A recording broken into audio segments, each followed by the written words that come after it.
오늘 우리에게 주시는 하나님의 말씀은 신약성경 갈라디아서 2장 19절로 20절 말씀입니다. 신약성경 갈라디아서 2장 19절로 20절 말씀을 한 목소리로 봉독합니다. 내가 율법으로 말미암아 율법에 대하여 죽었나니 이는 하나님에 대하여 살려 함이라. 내가 그리스도와 함께 십자가에 못 박혔나니 그런즉 이제는 내가 사는 것이 아니요 오직 내 안에 그리스도께서 사시는 것이라. 이제 내가 육체 가운데 사는 것은 나를 사랑하사 나를 위하여 자기 자신을 버리신 하나님의 아들을 믿는 믿음 안에서 사는 것이라. 아멘. 할렐루야. 옆에 있는 사람 인사 나누시죠. 잘 나오셨습니다. 김복대 권사님 잘 나오셨습니다. 앞뒤로 있는 사람 은혜 받읍시다.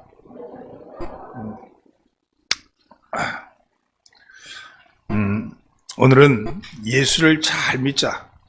옆에 있는 사람 인사 예수 잘 믿읍시다.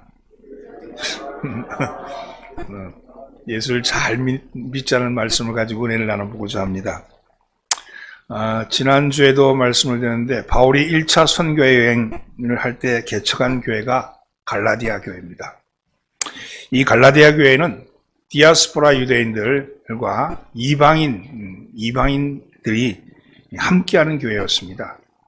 근데 언제부터인가 예루살렘으로부터 온 유대인 신자들이 들어와서 구원받는 데는 조건이 있다, 이렇게 가르치기 시작을 했습니다. 그것은 율법을 지켜야 한다는 그런 내용이었습니다. 갈라디아 교회는 이방인들도 있고 디아스포라 유대인들도 있었기 때문에 그것 때문에 분열의 조짐이 보이기 시작합니다. 이렇게 갈라디아 교회가 갈등한다는 소식을 전해들은 사도 바울이 AD 57년에서 58년 그 겨울에 고린도 교회에서 이 갈라디아 교회를 향해서 편지를 보냅니다. 그 편지 내용은 그리스도인의 정체성을 분명히 제시하므로 신앙인이 바로 가야 할 길을 가르쳐주고 있습니다. 예루살렘에서 온 유대인 신자들, 아마 예루살렘 교회가 핍박을 받기 시작하자 흩어졌기 때문이죠. 그들은 바울이 전한 으로는 부족하다, 이렇게 말하면서 구원을 받으려면 율법을 지켜야 한다고 이야기했습니다. 대표적인 예로 구원을 받는 징표로서 할례를 행해야 한다는 것이었죠. 그리고 바울의 사도권에 대해서도 문제를 제기했습니다. 바울은 예루살렘 교회 사도들에 비하면 바울은 듣도 보도 못한 잠언, 듣보잡이다 하는 그런 것이죠. 바울은 복음을 잘못 배워서 한 소리니까 자신들의 가르침, 즉 사도 교회로부터 배운 자신들이 정통이라고 주장한 겁니다. 이런 유대인 신자들의 말에 갈라디아 교회의 교인들은 흔들리기 시작을 했습니다. 처음 바울의 말씀을 듣고 교회를 세워졌을 때는 몰랐는데 예루살렘 교회 정통교회니까 그 정통교회에서 온 유대인 신자들이 그 이야기를 하니까 그 이야기가 솔깃해진 거죠. 그래서 쉽게 넘어간 듯 합니다. 이에 대해서 바울이 갈라디아서 1장에서는 자신의 복음이 누구에게서 배워서 온 것이 아니다, 하나님께서 온 것이 하나님으로부터 왔다는 것에 대해서 입증을 해요. 그리고 2장에서는 자신이 전하는 복음이 예루살렘 교회에서 베드로가 할례자에게 복음을 전함을 맡은 것 같이 자신은 무할례자에게 복음 전한 일을 역할을 맡았다고 그렇게 말을 합니다. 사도 바울은 이런 얘기를 하면서 그가 회심한 후에 14년 동안 내가 예루살렘에 단 한 번 올라갔는데 14년 후에 그것도 올라갔는데 15일 동안밖에 머무르지 않았다. 그리고 거기서 만난 사람이 베드로와 야고보, 지도자 몇 명만 만났을 뿐인데 내가 거기서 복음을 배웠겠냐. 내가 전하는 복음은 하나님께로부터 온 복음이다, 이렇게 말을 하는 거예요. 바울은 자신의 복음이 사도들과 같은 것이며 예루살렘에 방문했을 때 자신의 복음이 사도들에 의해서 승인을 받았음을 강조합니다. 그리고 바울은 비본질적인 문제인 할례가 본질적인 문제인 복음의 자유를 침해하는 것에 대해서 강력하게 항의를 하는 거죠. 복음은 다른 게 아닙니다. 할례나 무할례가 복음의 본질은 아니죠. 복음의 본질은 구원은 믿음으로부터 오는 것이다. 이것이 복음의 본질입니다. 바울이 써왔던 논지는 할례를 해야만 한다는 것에 대해서 할례가 필수가 아니다 하는 것이었습니다. 그래서 바울의 글에는 마치 이 글을 읽다 보면 마치 율법으로 말미암아 구원은 아니다 이렇게 말할 때 율법은 불필요한 것이다. 율법을 폐지해야 한다 하는 그런 오해를 한 것처럼 할례를 하지 말아야 한다 하는 것처럼 들릴 수가 있어요. 이 할례에 대해서 얘기하니까 할례를 하지 말아야 한다 이렇게 얘기하는 것 같이 들릴 수 있지만 바울에게 있어 이 할례는 비본질적인 문제였습니다. 본질은 믿음입니다. 믿음.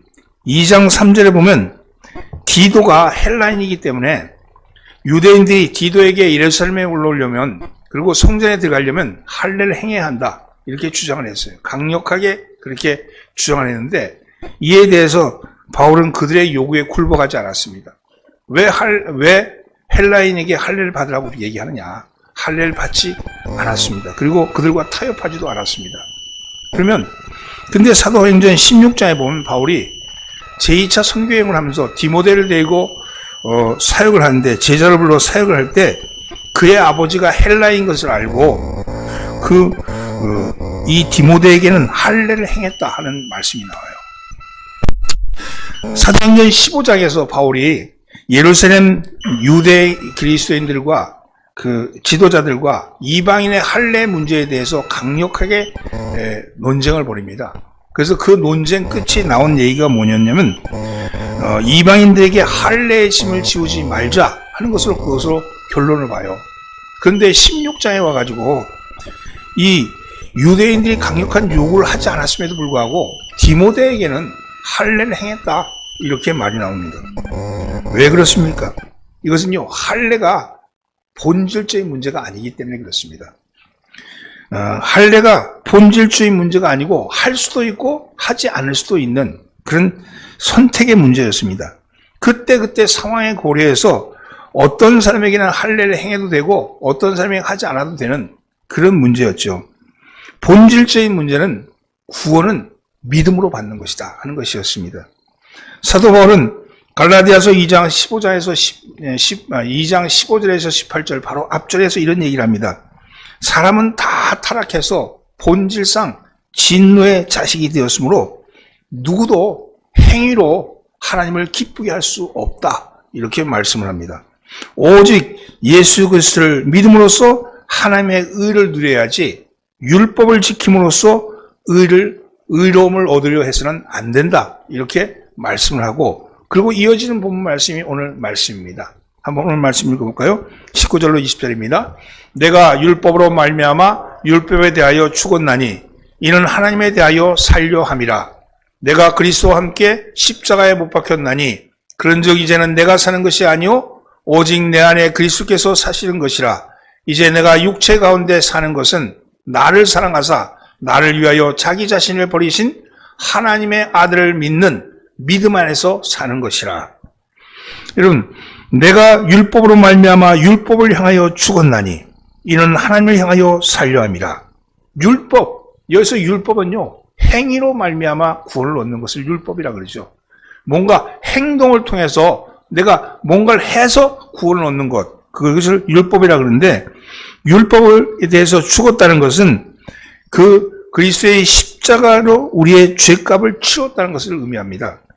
여기서 이것은 단지 율법의 정죄와 심판을 피하기 위한 소극적인 길이 아니라 하나님을 향하여 살기 위한, 즉 하나님을 능히 잘 섬기기 위한 새로운 삶을 위한 적극적인 그런 길이었음을 설명하는 거죠. 하나님에 대하여 살기 위해서 율법에 대해서는 죽었다 이렇게 말씀하는 거거든요. 20절은요 이 19절 말씀에 대한 내용을 달리 다시 한번 강조하면서 구체적으로 설명한 것입니다. 내가 율법에 대해서 율법으로 말미암아 율법에 대하여 죽었다. 그리고 하나님에 대하여 살려 한다 하는 것에 대해서 구체적으로 강조하기 위해서 20절 말씀을 붙인 거죠. 20절 말씀은 어떻게 보면 이 신약의 진리, 신약의 기본적인 진리라고 얘기할 수 있습니다. 복음의 진리라고 얘기할 수 있죠.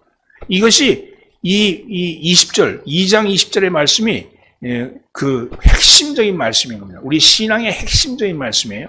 오늘 이 말씀을 가지고 예수를 잘 믿는다는 것은 어떤 것인가? 예수를 잘 믿는다. 저 사람 예수 참 잘 믿는다. 그러면 어떻게 믿는 것이, 어떻게 하는 것이 예수를 잘 믿는 것인가에 대한 말씀을 함께 나누려고 합니다. 예수를 잘 믿으려면요, 첫째는요, 따라해보세요. 내가 예수님과 함께 십자가에 못 박혀야 합니다.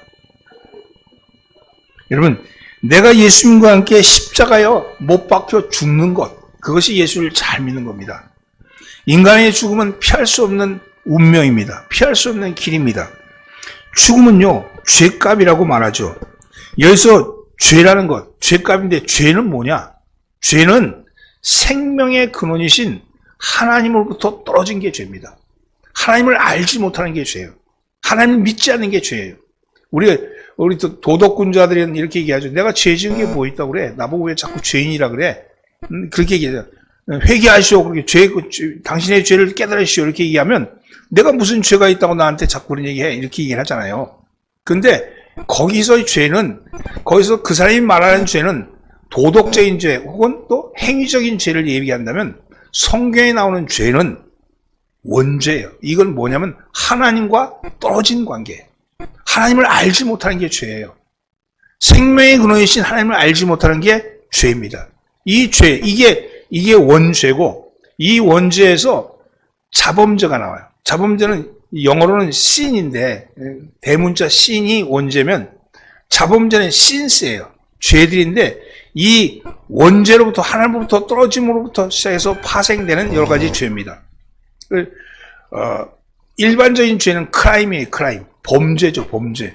그것이 아니고, 성경에 나오는 죄는요, 죄에 대해서 얘기할 때 그 죄는 원죄를 얘기합니다. 원죄. 원죄는 하나님과 떨어진 게 죄예요. 하나님을 모르는 게 죄예요. 하나님과 관계가 없는 게 죄예요. 왜냐하면 이것은 마치 생명의 근원인 나무로 치면 뿌리가 있는데 이 뿌리로부터 줄기가 잘려져 버린 것. 그게 죄예요. 그러니까 생명의 근원이신 하나님께로부터 떨어져 나간 게 죄인데 이것은 마치 뿌리로부터 잘려진 줄기와 같은 거예요. 그래서 시간이 지나면 지날수록 잘려진 나무가 말라가듯이 우리는 죽음을 향해서 달려가게 돼 있다는 거죠. 이것은 첫 번째 사람이었던 아담이 범죄한 결과입니다. 아담이 하나님께로 떨어져 나옴으로 인해서 그 나머지 사람들은 다 떨어져 나온 거예요. 그 이후의 인생은 죄 가운데 태어나고 하나님과 관계없는 곳으로 태어나고 하나님의 관계없는 곳으로 태어나기 때문에 죽음이 우리에게 오는 거예요. 여기서 죽음이라는 것은 단지 인생의 종착점에 주어지는 그런 죽음뿐만 아니라 삶의 모든 영역에서 고통과 저주와 부정적인 생각과 스스로가 가지고 있는 낙심하고 절망하고 하는 모든 형태가 바로 죽음이라고 표현할 수 있습니다. 모든 사람은 하나님으로부터 떨어져 나옴으로 인해서 그래서 빚을 지게 되었고 그 빚은 죽음입니다. 그 결과죠, 결과. 빚은 결과죠. 그래서 하나님으로부터 떨어진 결과가 죽음이라는 겁니다. 다른 말로 하면 이 하나님으로 떨어져 나온 이것은 누구도 갚을 수가 없는 거예요. 떨어져 나온 자가 잘려 나온 줄기가 어떻게 뿌리에 가서 붙을 수가 있겠어요? 그럴 수가 없는 거죠. 따라서 모든 인생의 불행의 원인은 이 죄의 결과입니다. 죄의 결과. 그 이후에 일어나는 모든 일들은 하나님부터 상관없이 이루어지는 일이기 때문에 죄라고 그렇게 이야기하죠. 뿐만 아니라 자신이 지은 죄에 대해서도 그에 대해서도 심판이 있다고 말씀합니다. 사람들은 자신이 행한 죄에 대해서 장차 하나님의 심판대 앞에서 철저하게 심판을 받게 될 것이며 삶에서 저주 가운데 살고 죽음 이후에는 심판을 받고 영원한 형벌을 받게 될 것이라고 말씀합니다. 그래서 하나님께로부터 떨어져 나온 결과가 얼마나 무서운지 그것을 체험하게 되는 것이죠. 어느 누구도 자신의 힘으로는 이 죄, 하나님으로부터 분리된 이것을 회복할 수가 없습니다. 하나님으로부터 떨어진 사람은 율법을 지킨다 해서 하나님과 회복이 되는 것도 아니고 선행을 하고 노력을 한다 해서 하나님과 관계가 회복이 되는 것이 아니라는 겁니다. 인간이 하는 모든 행위는 하나님부터 떨어져서 나와서 했던 모든 행위는 죄라고 얘기합니다. 그런데 누군가가 이 죄값, 하나님부터 떨어져 나온 이 관계를 회복시킬 분이 있어야 되는데 그 회복시킬 분이 바로 하나님이라는 거예요. 하나님 자신이 떨어져 나간, 뿌리로부터 잘려져 나무 줄기를 끌어다가 당신에게 다시 붙이셨다는 거예요. 그것을 붙이신 분, 그 하나님, 우리의 죄의 값을 회복시킨 것, 우리의 하나님과 떨어진 관계를 회복시킨 분, 그분이 바로 하나님이시라는 거예요. 그 하나님이 누구냐? 바로 예수 그리스도라는 겁니다. 예수 그리스도. 인간의 몸을 입으시고 인간으로 오셨던 그분이 우리의 죄값, 하나님부터 떨어진 관계를 회복시키기 위해서 죽음을 죽이심으로 우리를 다시 회복시켰다고 말씀합니다. 그것은 어떻게 회복을 시켰느냐? 그것은 십자가에서 대신 저주를 받으심으로, 대신 하나님부터 떨어져 나온 그 죄값을 대신해서 받으심으로써 우리를 회복시켰다고 말씀합니다. 하나님이 십자가에서 대신 저주를 받으심으로 죄값을 갚아주신 것이죠. 저주의 상징은요, 십자가입니다. 십자가는 저주의 상징입니다. 죄값을 대신 갚아주신 하나님, 예수 그리스도의 십자가는 율법으로 보면 저주의 상징이죠. 율법에서는 십자가는 저주의 상징입니다. 신명기에 보면 신명기 21장 23절 말씀입니다. 그 시체를 나무 위에 밤새도록 두지 말고 그날에 장사하여 내 하나님 여호와께서 내게 기업으로 주신 땅을 더럽히지 말라. 나무에 달린 자는 하나님께 저주를 받았느니라. 여러분, 나무에 달린 자는 하나님께 저주를 받았음이니라. 이렇게 말씀하죠. 여러분, 뿐만 아니라 갈라디아서 3장 13절 말씀에도 이 말씀을 합니다. 그리스도께서 우리를 위하여 저주를 받은 바 되사, 주님이 저주를 받으셨다잖아요. 율법의 저주에서 우리를 속량하셨으니 기록된 바 나무에 달린 자마다 저주 아래에 있는 자라 하였음이라. 나무에 달린, 십자가에 달리신 것은 저주 받으신 것이라고 그렇게 말합니다. 그런데 이 저주의 상징이 어떻게 구원의 상징이 되었는가 하는 겁니다. 그것은 율법을 죽이기 위해서 그랬다고 말씀합니다. 율법을 죽이기 위해서 십자가에 달리셔서 저주를 받으셨다는 거예요. 오늘 말씀 중에 19절 말씀, 내가 율법으로 말미암아 율법에 대하여 죽었나니, 이것은 저주를 받으신 거죠. 그래서 이는 하나님에 대하여 살려 하기 위해, 하나님과 관계를 회복시키기 위해서 내가 율법에 대해서 죽었다. 율법은 나무 위에 달린 자는 저주를 받은 자라 그러는데 그 저주를, 십자가를, 죽음을 당신이 받아들이심으로 하나님과의 관계를 회복시켰다. 이렇게 말씀하는 거죠. 죄 없으신 예수를 대신해서 십자가에서 죽으신 것을 설명할 때 흔히 이런 얘기를 하죠. 어느 쌍둥이 형제가 있었습니다. 그 쌍둥이 형은 굉장히 도덕적이고 굉장히 착하고 선하고 성실했는데, 근데 동생은 둘도 없는 개망난이었어요. 그러다가 그 동생이 그만 살인을 저지르고 말았어요. 그 도망왔는데, 근데 형이 대신 잡혀 들어가서 사형을 받았다 칩시다. 그러면 이 동생의 죄는 형이 받은 거잖아요. 근데 동생의 죄를 형이 받았는데 사람들은 그 쌍둥이니까 누군가가 죄값을 치렀으니까 그 동생에게 죄값을 묻지 않는다는 거예요. 이것은 마치 우리와 똑같다는 겁니다. 우리 대신에 예수님이 죽으셨어요. 그래서 내 죄값을 대신 치르셨다는 거예요. 그 죽었던 거는, 그래서 동생 입장에서 보면 형의 죽음은 곧 자기의 죽음이잖아요. 형의 죽음은 자기의 죽음이죠. 죄값에 대한 죽음이니까. 마찬가지로 예수님이 십자가에서 돌아가심은 바로 나의 죽음인 거예요. 나의 죄를 대신해서 죽으셨으니까. 그러므로 예수를 믿는다는 것은요, 내가 십자가에 의해서 죽는 것을 의미합니다. 내가 죽는 거예요. 주님이 죽으셨지만 거기는 내가 죽은 거예요. 내가 죽는 것. 그것이 믿어지면 그게 믿음입니다. 여러분, 그러면 십자가에서 우리는 무엇을 죽어야 할 것인가 하는 거죠. 무엇이 죽어야 할 것인가? 내가 십자가에서 무엇이 죽어야 할 것인가 하는 거죠. 나의 무엇이 십자가에서 죽느냐는 겁니다. 그것은 바로 나의 정과 욕심이 십자가에서 죽었다는 거예요. 나의 정과 욕심이. 그것은 갈라디아 5장 24절에서 이렇게 나옵니다. 그리스도 예수의 사람들은 육체와 함께 그 정과 욕심을 십자가에 못 박았느니라. 여러분, 그런 의미에서 예수 믿는 사람은 정과 욕심을 십자가에서 죽여야 됩니다. 그래서 이미 이것은 정과 욕심이 우리 속에 일어나지 않아야 된다는 거죠. 그리스도 예수의 사람들은 육체와 함께 그 정과 욕심을 십자가에 못 박았느니라. 따라서 이미 정과 욕심이 십자가에서 못 박아서 죽어버렸다는 겁니다. 정과 욕심이 우리에게 없다는 거죠. 또한 두 번째는요, 세상에 대해서 우리는 죽은 겁니다. 세상에 대해서 죽은 거죠.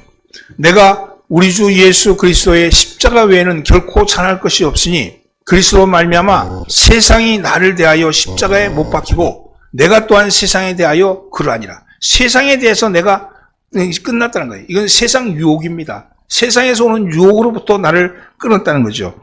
그래서 예수 믿는 사람은 세상에 대한 미련이나 욕심이 없어야 합니다. 그리고 세상에 대해서 이미 죽었기 때문이죠. 또한 세 번째는 무엇에 대해 죽은 겁니까?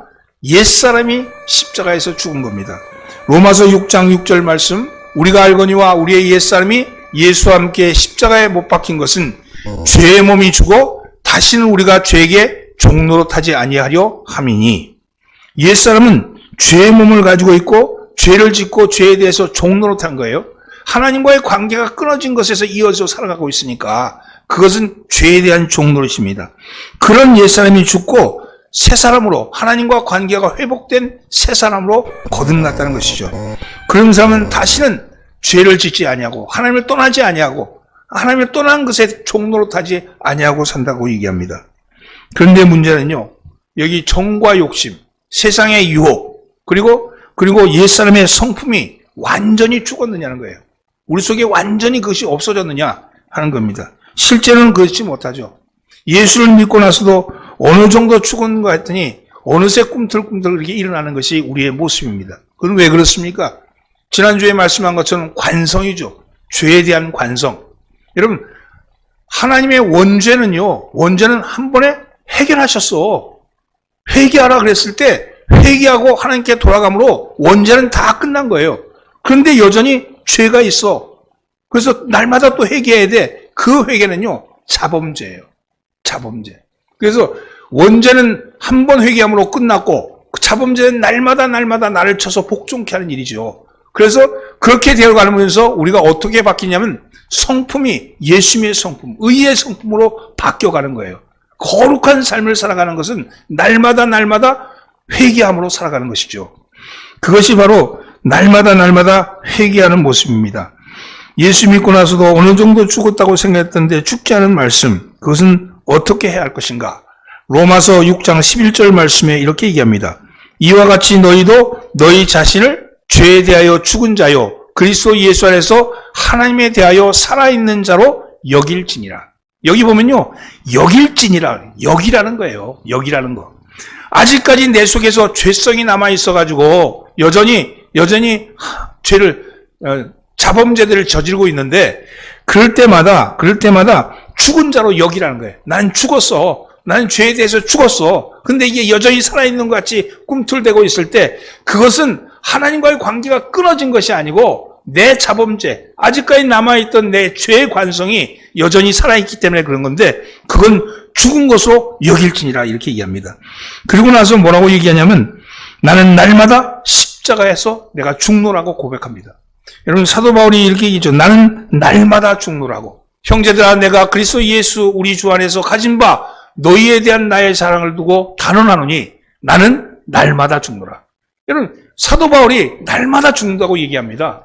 이 날마다 죽는다는 그것은 정과 욕심이 꿈틀댈 때마다, 세상의 유혹이 나를 흔들 때마다, 그리고 나의 성품이 여전히 하나님을 향한 성품이 아니라 날 향해서 가져올 때마다 하나님 앞에 내가 죽노라고 그래요. 사도 바울 같이 위대한 사도도요, 그의 성품이 완전히 죽은 게 아니에요. 여러분 생각해 보세요. 2차 선교 여행 떠날 때 바나바와 다투잖아요. 욱해가지고 마가 요한의 문제 때문에 포용할 수 있는 건데 그 다투고 헤어지지 않습니까? 그러나 나중에 보면 사도 바울이 말년에 보면 마가 요한 오라고 부르잖아요. 화해한 거죠. 그러면 이런 것들이 일어날 때마다 그가 뭐 처음부터 예수 믿는 순간 갑자기 예수님 같이 되는 게 아니고 날마다 나를 쳐서 복종케 하는 일을 하는 것이죠. 사랑하는 성도 여러분, 마틴 루터도 이 날마다 내가 죽노라 하는 이 말씀을 가지고 나는 날마다 침례를 받노라 이런 말씀을 썼어요. 이 침례란 말, 우리 세례란 말을 썼지만 침례죠, 침례. 여러분, 우리는 물을 그냥 뿌리는 세례를 하지만 사실은 예수님은 침례하신 거잖아요. 여러분, 물속으로 들어갔을 때 나는 죽었고 물에서 나올 때 살아난 거 아니겠어요? 우리는 태어날 때 어머니의 양수로부터 태어난, 물로부터 태어난 존재예요. 따라서 이 세례는요, 새로운 생명으로 태어나는 것을 의미하는 거거든요. 내가 죽고 내가 살고 날마다 옛사람은 죽고 새사람이 살아나는 모습을 표현했던 겁니다. 이 말씀은요, 로마서 6장 4절 말씀에 이런 말씀이 있어요. 그러므로 우리가 그의 죽으심과 합하여 세례를 받음으로 우리가 장사되었나니 이는 아버지의 영광으로 말미암아 그리스도를 죽은 자 가운데서 살리신 같이 우리도 또한 새 생명 가운데서 행하게 하려 하심이라. 이렇게 말씀합니다. 예수 잘 믿는 사람은요, 자기를 십자가에 온전히 못 박은 사람입니다. 예수 잘 믿는 사람은요, 날마다 나를 죽이는 사람입니다. 나의 정과 욕심을 죽이고, 나의 옛사람을 죽이고, 나의 옛 성품을 죽이는 사람. 그래서 날마다 새롭게 태어나는 사람이 바로 예수를 잘 믿는 사람입니다. 오늘 여러분, 날마다 여러분들을 죽이시길 예수님을 축원합니다. 그래서 나는 날마다 죽겠습니다. 아멘. 여러분, 두 번째는요, 예수를 잘 믿는다는 것은 따라보세요. 내 안에 그리스도께서 주인으로 사시는 겁니다. 2장 20절 말씀입니다. 그런즉 이제는 내가 사는 것이 아니요 오직 내 안에 그리스도께서 사시는 것이라. 예수를 믿기로 결단하고 영접하는 순간 예수님이 나의 주인이 되는 거예요. 주인님이 되는 거예요. 주인님, 그래서 주님이라고 부르는 거 아니겠어요? 지금까지는 내가 내 인생의 주인이었는데 이제는 예수님이 나의 주인이 되는 겁니다. 주인이 바뀐 거예요. 예수 믿지 않는 사람들은 자기가 자기 주인으로 살아갑니다. 엄밀한 의미로 보면 여러분, 자기가 주인이 아니라 사탄의 주인이죠. 사탄의 주인. 여러분, 사탄의 종으로 사는 겁니다. 죄의 종으로 사는 거죠. 그렇게 사탄의 지배 아래 살던 사람이 예수를 영접하는 순간 여러분, 예수님을 주인으로 바뀌는 것이죠. 이것은 신앙의 정권 교체입니다. 신앙의 정권 교체. 예수님을 구주로 영접하는 순간 내 인생의 모든 권한을 예수님께 이양한다는 거예요.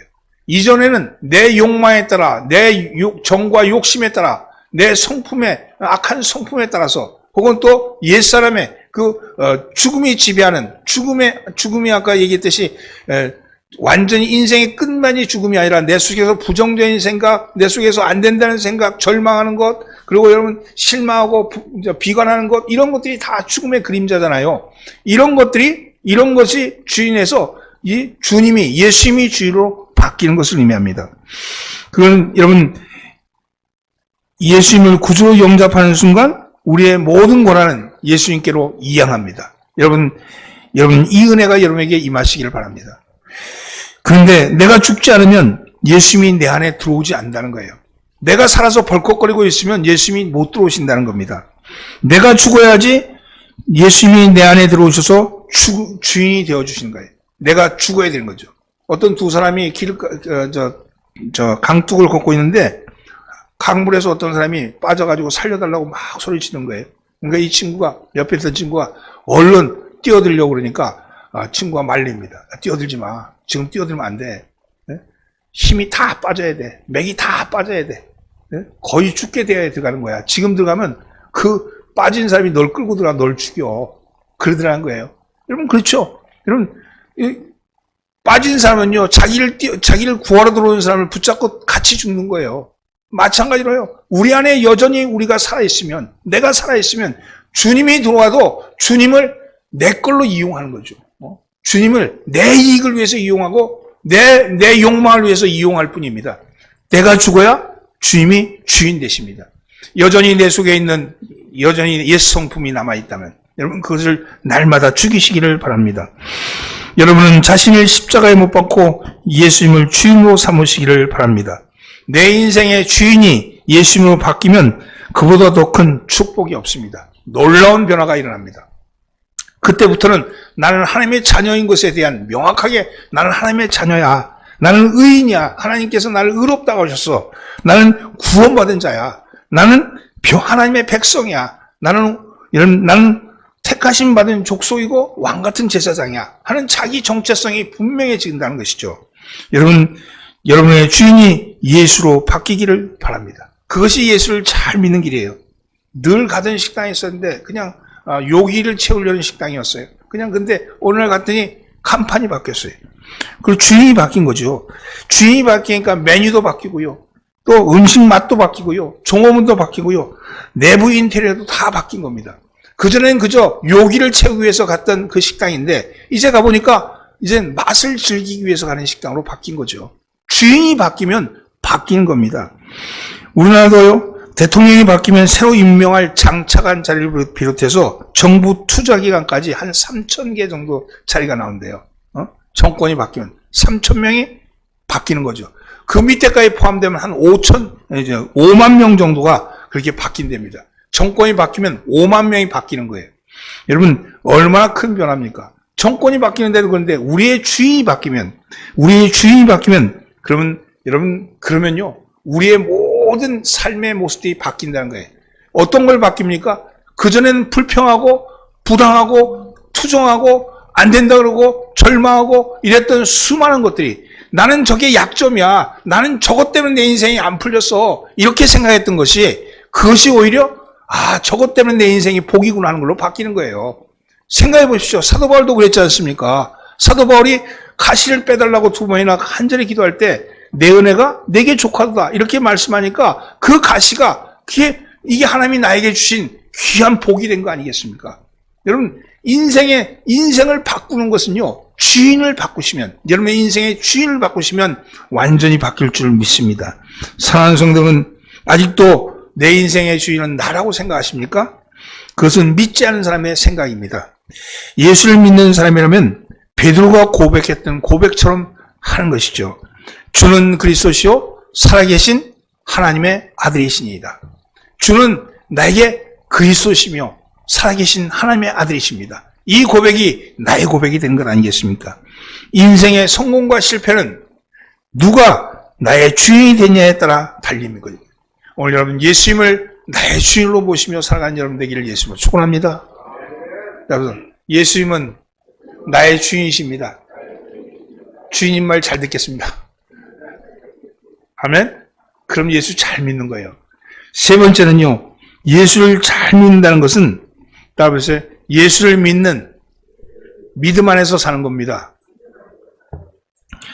예수를 잘 믿는다는 것은 예수를 믿는 믿음 안에 사는 거예요. 이제 내가 육체 가운데서 사는 것은 나를 사랑하사 나를 위하여 자기 자신을 버리신 하나님의 아들을 믿는 믿음 안에서 사는 것이다. 내가 육체 가운데 사는 것은 하나님의 아들을 믿는 믿음 안에서 사는 거라는 거예요. 근데 그 하나님의 아들이 어떤 하나님이냐? 나를 사랑하사 나를 위하여 자신을 버리신 그 하나님의 아들이죠.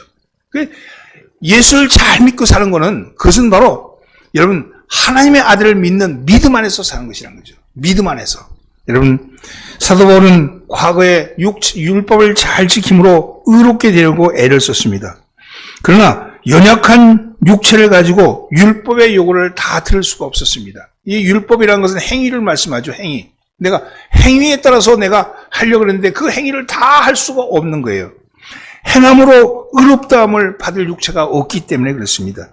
그래서 예수님은 십자가를 지심으로 율법의 요구를 우리를 대신해서 들어주신 거죠. 율법의 요구는 결국은 죽음이잖아요. 율법의 요구는 죽음이잖아요. 그 죽음을 당신이 대신 지으셨던 거예요. 그래서 로마서 8장 3절로 4절 말씀에 이렇게 얘기합니다.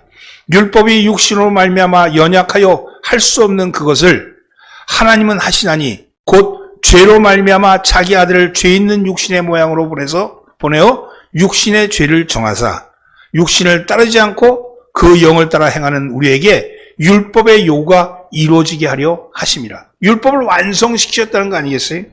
여러분, 그럼에도 불구하고 갈라디아 교회에는 유대주의자, 즉 다시 율법으로 돌아가야 한다고 말하는 사람들이 있었습니다. 율법을 지킴으로 의롭다함을 얻으려고 했지요. 그래서 사도 바울은 서신을 보내서 그들을 책망한 겁니다. 그게 갈라디아서죠. 갈라디아서 1장 6절 말씀 이렇게 얘기합니다. 그리스도의 은혜로 너희를 부르신 이를 이같이 속히 떠나 다른 복음을 쫓는 것을 내가 이상히 여기노라. 이 지금 갈라디아 교인들한테 하나님의 은혜, 그리스도의 은혜로 너희를 부르신 이를 그렇게 속히 떠나서 다른 복음을 쫓는 율법을 행해야 되는 걸 쫓는 것을 내가 이상하게 여긴다.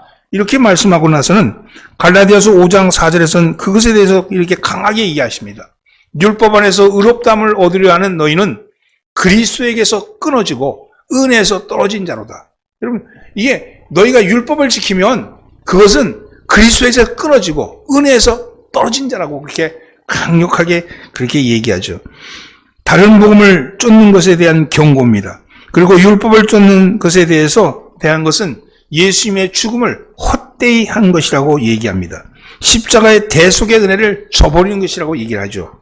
그래서 갈라디아서 2장 21절 말씀에는 이렇게 얘기합니다. 내가 하나님의 은혜를 패하지 아니하노니 만일 의롭게 되는 것이 율법으로 말미암으면 그리스도께서 헛되이 죽으셨느니라. 그래서 율법과 은혜인데 율법에 대해서는 나중에 용도가 바뀐다 그러잖아요. 율법은 성화하기 위한 용도로 바뀌는 거죠. 율법이 없어지는 게 아니고 율법은 성화하기 위한, 율법을 통해서 우리가 여기서 율법이라는 말은요, 십계명을 10계명을 따르는 거죠. 우리는 믿음으로 의롭다함을 얻고 구원을 받습니다. 이제 우리는 오직 믿음으로 사셔야 합니다. 복음에는 로마서 1장 17절, 그래서 복음에는 하나님의 의가 나타나서 믿음으로 믿음에 이르게 하나니 기록된 바 오직 의인은 믿음으로 말미암아 살리라 함과 같으니라. 여러분, 그렇습니다. 우리는 믿음 안에서 살아야 합니다. 믿음이 곧 믿음의 길이 구원의 길이고 믿음의 길이 곧 생명의 길입니다. 그 믿음의 길이 좁은 길일지라도 우리는 그 믿음으로 사셔야 합니다. 믿음이 뭐냐? 예수님이 내 죄를 대신해서 죄값을 갚아주셨다 하는 게 믿음이에요. 그걸 믿는 거예요. 나는 그게 믿어지면 나는 하나님의 자녀가 되었다는 걸 믿어진 거고, 내가 하나님의 자녀가 되었다는 게 믿어지면 내 주인은 우리 주님이 주인이시다. 주님이 내 인생을 끌어가시고 주님이 내 인생을 해결하신다. 여러분, 자꾸 문제가 발생하고 막 안 될 때, 내가 안 될 때 제가 늘 뭐라 그래? 기둘려 그러잖아요. 여러분, 하나님의 뜻을, 하나님이 하시는 일을 보시면 되는 건데, 내가 자꾸 하려고 드는 거야. 내가 자꾸 하려고 드니까 문제가 더 복잡해지고 얽히고 그런 거예요. 나는 뭘 할 뿐이? 주인이신 주님의 말씀을 들을 뿐이에요. 주인님이 하신다니까. 그분이 하신다니까. 내 인생의 주인은 누구라고요? 우리 주님이 주인이시라니까요. 자꾸만 내가 내 인생의 주인 되려고 들 때, 그때 문제가 복잡해지는 거죠. 여러분, 믿음으로 사는 게 힘들다고 느끼십니까? 오히려 쉬운 거 아니겠어요? 믿음으로 사는 게? 1등석만 있는 비행기가 있고 3등석만 있는 비행기가 있다고 칩시다. 여러분, 어떤 비행기가 좋은 비행기입니까? 안전한 비행기가 좋은 비행기죠.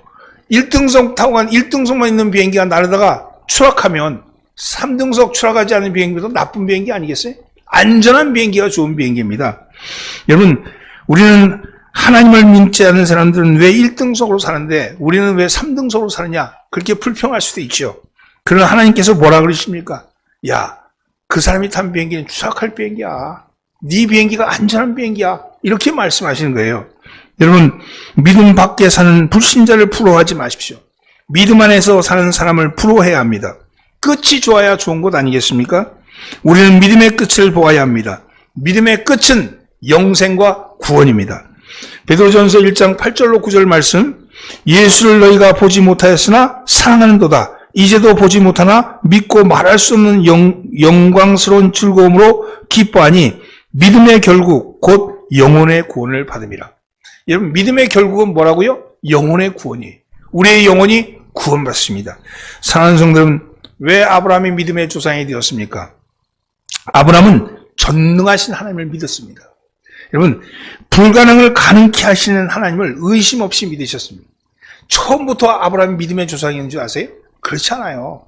여러분, 잘 보세요. 언제 인정받냐면요, 이삭을 하나님께 바치라 그랬을 때 그것에 순종할 때 인정받습니다.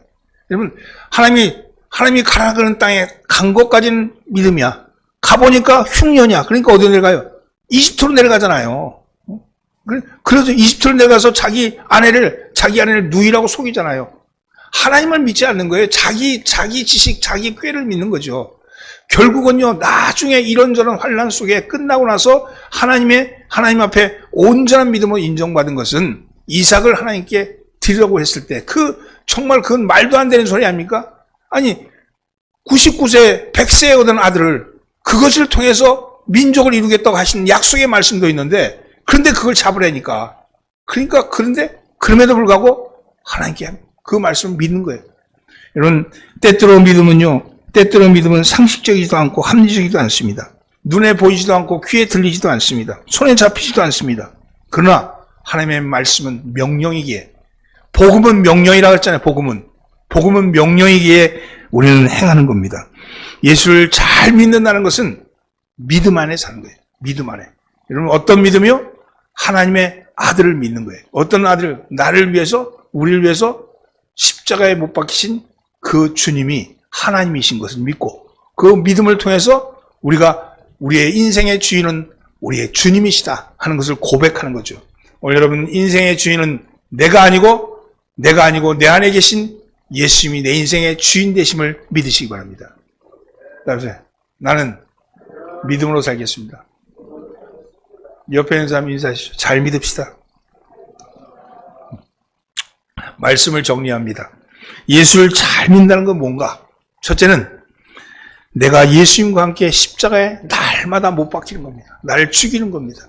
두 번째는요, 여러분, 내 안에 그리스도께서 주인으로 사시는 겁니다. 세 번째는요, 예수를 믿는 믿음 안에 사는 겁니다. 오늘 여러분, 이 말씀이 여러분의 말씀이 되셔서 예수를 잘 믿으시면